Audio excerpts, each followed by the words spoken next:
देखो दोस्तों, अगर आप पवन सिंह के बारे में सुनोगे तो अजीब तरीके का बात सुन लोगे, लेकिन वो कैसे इंसान है अगर देखना है तो ये वीडियो देखो। इसका पहचान बने पंडित जी कहे के पाप चढ़ाओ। इतना ही नहीं, ब्राह्मण का सम्मान किस तरीके से करना चाहिए एक इंसान को, ये कोई खेसारी लाल यादव से सीखे। अब आते हैं इस वीडियो के मेन पॉइंट पे। और इन दिनों सोशल मीडिया पे हमको एक चीज देखने को मिल रहा है, कुछ सो कॉल्ड बुद्धिजीवी, अपने आप को पता नहीं क्या समझने वाले लोग जो हैं, वो कहते हैं कि ब्राह्मण का हम सम्मान नहीं करेंगे, ब्राह्मण को हम गालियां देंगे। और सोशल मीडिया पे इतनी भद्दी भद्दी गाली ब्राह्मणवाद के लिए लिखते हैं, ब्राह्मणों के लिए लिखते हैं, जो देख के आत्मा रो देता है और हृदय सही में रो देता है।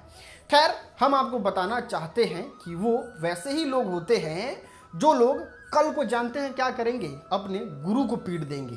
इतना उनके अंदर हिम्मत होता है और इतना ज़्यादा वो मोटिवेटेड रहते हैं, पता नहीं किस चीज़ से, कि बाप के सामने बाप को ही पीटने का बात करते हैं।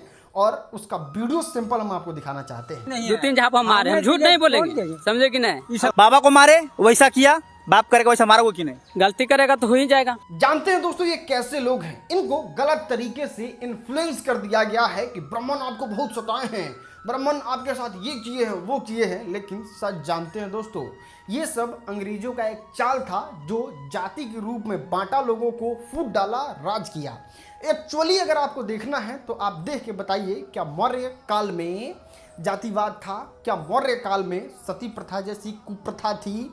क्या मौर्य काल में ऊंच नीच भेदभाव छुआछूत था? नहीं था, क्योंकि हमारा जो सनातन है, हमारा जो हिंदुत्व है, वो एक बहुत ही अच्छे तरीके से और बहुत ही बैलेंस तरीके से चलता हुआ आ रहा है। और ये चीज़ का बेस्ट एग्जाम्पल जो है वो रामायण में आपको देखने को मिलेगा कि किस तरीके से राम जी सबरी का जूठा बैर खाते हैं। दोस्तों, अब एक बात आप हमेशा सोशल मीडिया पे सुनते होंगे, क्यों भाई ब्राह्मण को हम क्यों पूजें, हमारी आपकी तरह तो है, उसका भी खून लाल हमारा भी खून लाल, क्या डिफरेंस है कि हम उसको पूजने जाएं। तो एक बात आप गांठ बांध लीजिए, रावण जैसे ब्राह्मण की बात ना की जाए तो आपने देखा होगा आपके दादा पापा या फिर घर के जितने बड़े बुजुर्ग लोग हैं, वो आपको सिखाए हैं कि ब्राह्मण का बाबू सम्मान करना। और इसलिए सम्मान करना क्योंकि उनकी जीवन जो होती है ना, वो प्रभु के लिए समर्पित होती है, भगवान के लिए समर्पित होती है। और माना जाता है कि ब्राह्मण लोगों का भगवान से कनेक्शन बड़ा मजबूत होता है। वो इसलिए क्योंकि वो मतलब भगवान का बहुत ज़्यादा पूजा पाठ करते हैं। और देखते होंगे ज़्यादातर ब्राह्मण पूजा पाठ में अपना जीवन बिता देते हैं, 3-3 पूछ 4-4 पूछ।